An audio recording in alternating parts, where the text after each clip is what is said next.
ఓం శాంతి. ఈరోజు మురళీ డేటు 31/7/2025. బాబా చెప్తున్నారు, మధురమైన పిల్లల్లారా, మీరు ఉదయమే అంటే అమృత వేళలో లేచి చాలా ప్రేమతో బాబా గుడ్ మార్నింగ్ అని చెప్పండి. ఈ స్మృతి ద్వారానే మీరు సత్వ ప్రధానముగా అయిపోతారు అని బాబా అంటున్నారు. ఈరోజు మురళిలోని ప్రశ్న, ఖచ్చితమైన స్మృతి ద్వారా తండ్రి నుండి కరెంటు తీసుకునేందుకు ముఖ్యంగా ఏ గుణాలు అవసరము? సమాధానము, చాలా సహనము ఉండాలి. తెలివి మరియు గంభీరతతో స్వయాన్ని ఆత్మగా భావించి స్మృతి చేసినందువలన తండ్రి యొక్క కరెంటు లభిస్తుంది. అంతేకాక ఆత్మ సత్తు ప్రధానంగా అవుతూ ఉంటుంది. ఇప్పుడు మిమ్మల్ని తండ్రి యొక్క స్మృతి సతాయించాలి. అంటే చాలా ఎక్కువగా చాలా ప్రేమతో బాబాను స్మృతి చేయాలి. ఎందుకంటే తండ్రి నుండి చాలా భారీ వారసత్వం లభిస్తుంది. మీరు ముళ్ళు నుండి పుష్పాలుగా అవుతారు. దైవీ గుణాలన్నీ వచ్చేస్తాయి. ఓం శాంతి. తండ్రి మధురమైన పిల్లలు తతత్వం అని చెప్తున్నారు. అనగా ఆత్మలైన మీరు కూడా శాంతి స్వరూపులే. ఆత్మలందరి స్వధర్మము శాంతి. శాంతిధామము నుండి మళ్ళీ ఇక్కడకు వచ్చి టాకీగా అయిపోతారు. అంటే మాట్లాడే వారిగా అయిపోతారు. శబ్దంలోకి వచ్చేస్తారు. పాత్రను అభినయించేందుకు మీకు ఈ కర్మేంద్రియాలు లభిస్తాయి. ఆత్మలు చిన్నవి పెద్దవి ఉండవు. శరీరం అయితే చిన్నది పెద్దది ఉంటుంది. నేను శరీరధారిని కాను అని తండ్రి చెప్తున్నారు. నేను పిల్లలను సన్ముఖంలో కలుసుకునేందుకు తప్పనిసరిగా రావాల్సి ఉంటుంది. ఒక తండ్రికి కొడుకులు ఉన్నారు అనుకోండి. ఆ కొడుకు నేను పరంధామము నుండి వచ్చి జన్మ తీసుకుని తల్లి తండ్రిని కలుసుకునేందుకు వచ్చాను అని చెప్పడు. వారికి ఆటోమేటిక్గా తల్లి తండ్రి లభిస్తారు. కానీ ఇక్కడ ఇది కొత్త విషయము. తండ్రి చెప్తున్నారు, నేను పరంధామము నుండి వచ్చి పిల్లలైన మీ సన్ముఖంలో ఉన్నాను. మీకు జ్ఞానమును ఇస్తాను. ఎందుకంటే నేను నాలెడ్జ్ఫుల్లీ మరియు జ్ఞాన సాగరుడను కూడా. నేను పిల్లలైన మిమ్మల్ని చదివించేందుకు, రాజయోగం నేర్పించేందుకు వస్తాను అని బాబా అంటున్నారు. పిల్లలైన మీరిప్పుడు సంగమ యుగంలో ఉన్నారు. తర్వాత మన ఇంటికి వెళ్ళాలి. అందుకు తప్పకుండా పావనముగా అయితే అవ్వాలి కదా. ఆంతరికంలో చాలా సంతోషం ఉండాలి.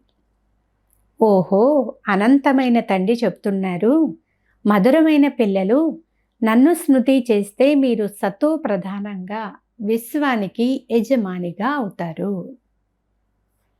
తండ్రి పిల్లలను ఎంతగా ప్రేమిస్తారు. కేవలం టీచరు రూపంలో చదివించి ఇంటికి తీసుకుని వెళ్తారని కాదు. వీరు తండ్రి కూడా, అలాగే టీచరు కూడా. మిమ్మల్ని చదివిస్తారు, స్మృతి యాత్ర కూడా నేర్పిస్తారు. కనుక విశ్వానికి యజమానిగా చేసే, పతితులను పావనముగా చేసే తండ్రి పట్ల చాలా ప్రేమ ఉండాలి. ఉదయమే లేచి శివ్ బాబాకు చాలా ప్రేమగా గుడ్ మార్నింగ్ అని చెప్పాలి. మేము ఉదయమే లేచి అనంతమైన తండ్రిని ఎంత స్మృతి చేస్తున్నాము అని పిల్లలు మీ హృదయాన్ని ప్రశ్నించుకోండి. ఉదయమే లేచి బాబాకు గుడ్ మార్నింగ్ చెప్పి జ్ఞాన చింతనలో ఉన్నట్లయితే అపారమైన సంతోషం కలుగుతుంది. సంతోషపు పాదరస మట్టం పెరుగుతుంది. అన్నిటికంటే ముఖ్యమైనది స్మృతి. ఈ స్మృతి ద్వారా భవిష్యత్తు కొరకు చాలా గొప్ప సంపాదన జరుగుతుంది. ఈ సంపాదన కల్పాంతరాల వరకు వస్తుంది. మీరు చాలా సహనముతో, గంభీరతతో, తెలివితో స్మృతి చేయాలి. అర్థం చేసుకుని స్మృతి చేయాలి. సాధారణ రూపంలో అయితే మేము తండ్రిని చాలా స్మృతి చేస్తాము అని అంటారు. కానీ యాక్యురేట్‌గా అంటే ఖచ్చితంగా స్మృతి చేయడంలో చాలా శ్రమ ఉంది. ఎవరైతే తండ్రిని ఎక్కువగా స్మృతి చేస్తారో వారికి ఎక్కువగా కరెంటు లభిస్తుంది. అంటే శక్తి లభిస్తుంది. ఎందుకంటే స్మృతి ద్వారా స్మృతి లభిస్తుంది. యోగము మరియు జ్ఞానము అనేవి 2 విషయాలు. యోగము చాలా పెద్ద సబ్జెక్టు. యోగము ద్వారానే ఆత్మ సత్తు ప్రధానంగా తయారవుతుంది. యోగము లేకుండా సత్తు ప్రధానముగా అవ్వడం అసంభవం. మంచి రీతిగా ప్రేమగా తండ్రిని స్మృతి చేస్తే శక్తి ఆటోమేటిక్గానే లభిస్తుంది.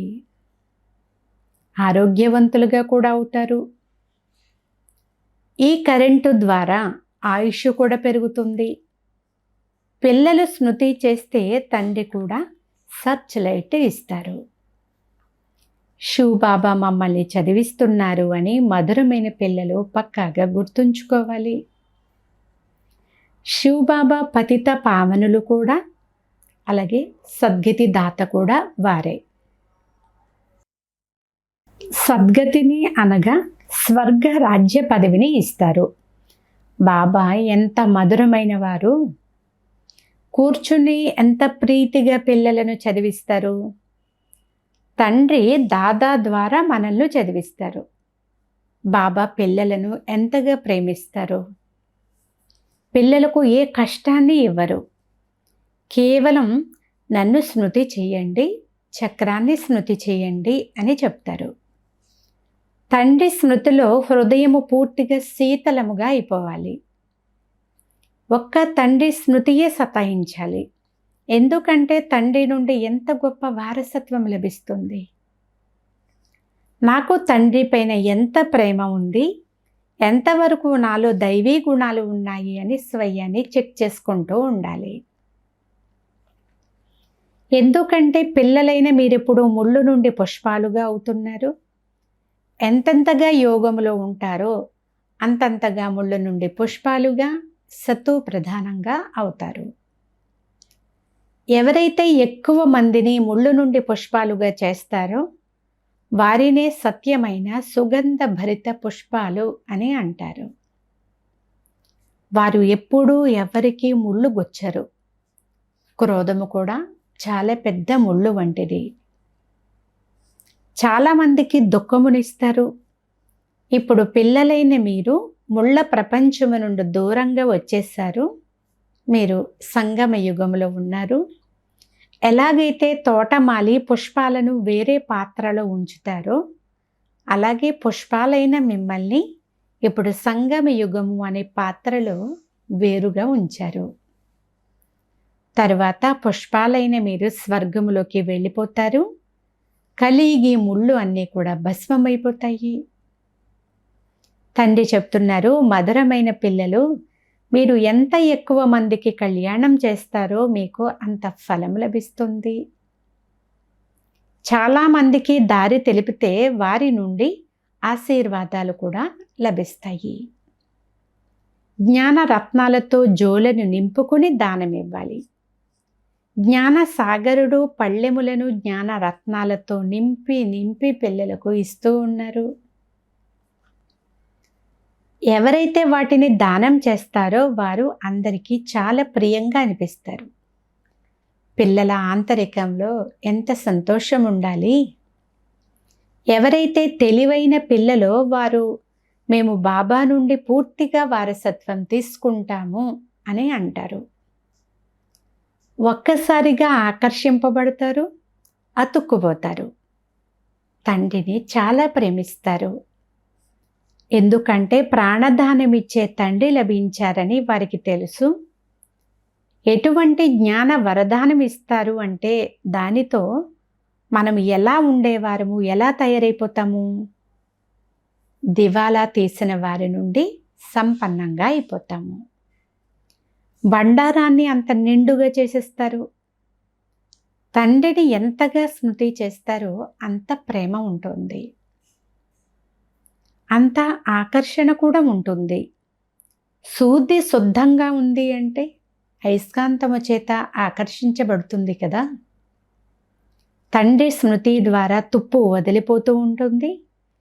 ఒక్క తండ్రి స్మృతి తప్ప మరేది బుద్ధిలోకి రాకూడదు, ఎవ్వరూ జ్ఞాపకం రాకూడదు. తండ్రి తెలియచేస్తున్నారు, మధురమైన పిల్లలు తప్పులు చెయ్యకండి, అజాగ్రత్తగా ఉండకండి. స్వదర్శన చక్రధారిగా అవ్వండి, లైట్ హౌస్గా అవ్వండి. స్వదర్శన చక్రధారిగా అయ్యే అభ్యాసం బాగుంటే మళ్ళీ మీరు జ్ఞాన సాగరుల వలె అయిపోతారు. విద్యార్థులు చదువుకుని టీచరుగా అయిపోతారు కదా. మీ వ్యాపారమే ఇది. అందరినీ స్వదర్శన చక్రధారులుగా తయారు చేయండి. అప్పుడే చక్రవర్తి రాజారాణిగా అవుతారు. తండ్రి చెప్తున్నారు, పిల్లలు మీరు లేకుంటే నాకు కూడా విశ్రాంతి ఉండదు. సమయం వచ్చినప్పుడు నాకు విశ్రాంతి ఉండదు. ఇప్పుడిక నేను వెళ్ళాలి అని అనిపిస్తుంది. పిల్లలు చాలా దుఃఖంలో ఉన్నామని బాధతో పిలుస్తారు కదా, జాలి కలుగుతుంది అంటున్నారు బాబా. అందువల్ల నేను పిల్లలైన మిమ్మల్ని అన్ని దుఃఖముల నుండి విడిపించేందుకే వస్తాను. ఇప్పుడు పిల్లలైన మీరు ఇంటికి రావాలి. తరువాత అక్కడి నుండి మీ అంతకు మీరే సుఖధామంలోకి వెళ్ళిపోతారు. అక్కడ నేను మీకు సాతిగా అవ్వను. మీ స్థితి అనుసారంగా మీ ఆత్మ వెళ్ళిపోతుంది. అచ్చా, మధురాతి మధురమైన అపురూపమైన పిల్లలకు మాతాపిత బాబ్దాదాల ప్రియ స్మృతులు మరియు గుడ్ మార్నింగ్. ఆత్మిక పిల్లలకు ఆత్మిక తండ్రి నమస్తే. ఆత్మీయ తండ్రికి ఆత్మీయ పిల్లల యొక్క ప్రియ స్మృతులు, గుడ్ మార్నింగ్, నమస్తే నమస్తే నమస్తే. ధారణ కొరకు ముఖ్య సారము. ఫస్ట్ పాయింట్, తండ్రి కరెంటును ఆటోమేటిక్గా తీసుకునేందుకు చాలా ప్రేమతో తండ్రిని స్మృతి చేయాలి. ఎంత ప్రేమతో బాబాను స్మృతి చేస్తూ ఉంటామో అంతగా తండ్రి నుండి శక్తి లభిస్తూనే ఉంటుంది. ఈ స్మృతియే ఆరోగ్యవంతంగా తయారు చేస్తుంది. అంటే ప్రేమతో కూడినటువంటి స్మృతి. యోగము అంటే స్ట్రిక్ట్గా ఇలా చేసేది కాదు కదా.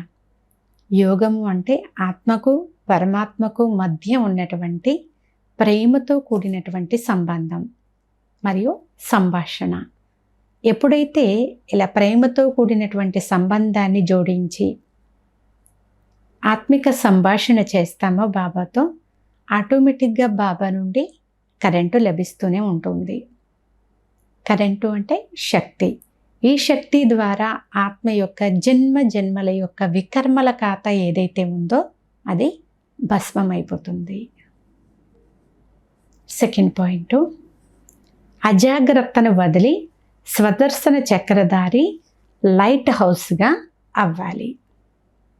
నిర్లక్ష్యమును, బద్ధకమును, ఇప్పుడు ప్రస్తుత సమయం అనుసారంగా అజాగ్రత్తగా ఉండడం, వీటన్నిటిని కూడా వదిలేసి ఎప్పుడైతే స్వదర్శన చక్రధారిగా అవుతామో, బాబా నుండి ఎప్పుడైతే శక్తిని, కరెంటుని తీసుకుంటూ ఉంటామో అప్పుడు ఆత్మ ప్రకాశవంతంగా దేదీప్యమానంగా వెలుగుతూ ఉంటుంది.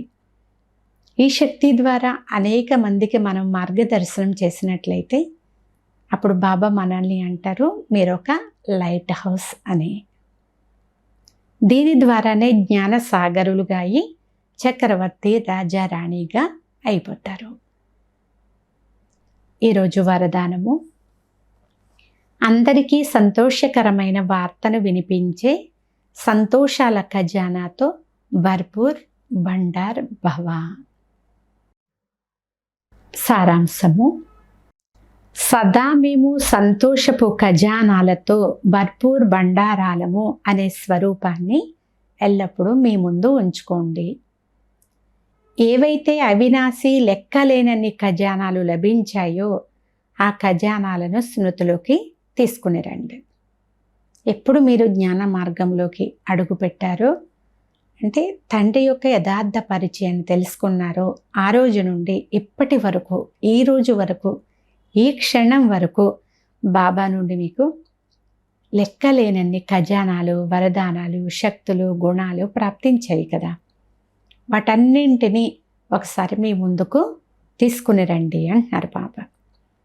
ఖజానాలను స్మృతిలోకి తెచ్చుకున్నందువలన సంతోషం కలుగుతుంది. సంతోషం ఎక్కడ ఉంటుందో అక్కడ సదాకాలానికి దుఃఖం అనేది దూరం అయిపోతుంది. రెండు ఒకేసారి కలిసి ఉండవు కదా. రాత్రి పగలు కలిసి ఉండదు, అలాగే సుఖము దుఃఖము రెండు కూడా కలిసి అయితే ఉండవు. ఎప్పుడైతే మీరు సదా సంతోషంగా ఉండే పురుషార్థం చేస్తారో, సంతోషంగా ఉండాలి అంటే బాబా నుండి ఏవైతే ఖజానాలను ప్రాప్తి చేసుకున్నారో వాటిని సదా మీ ఎదురుగా ఉంచుకోండి, మీ ముందుకు తెచ్చుకోండి. అప్పుడు సదా సంతోషంగా ఉంటారు. ఎక్కడైతే సదాకాలానికి సంతోషం ఉంటుందో అప్పుడు సదాకాలానికి దుఃఖం కూడా దూరమైపోతుంది. ఖజానాల స్మృతి ద్వారా ఆత్మ సమర్థంగా అయిపోతుంది, వ్యర్థము సమాప్తమైపోతుంది. భర్పూర్ ఆత్మ ఎప్పుడూ కూడా ఆందోళనలోనికి రాదు, స్వయం కూడా సంతోషంగా ఉంటుంది. నిండుకుండా తొణకదు అంటారు.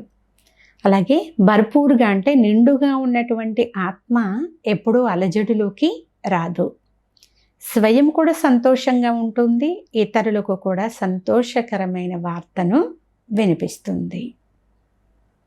స్లోగన్: యోగ్యులుగా అవ్వాలి అంటే కర్మ మరియు యోగముల యొక్క బ్యాలెన్స్ ఉంచుకోండి.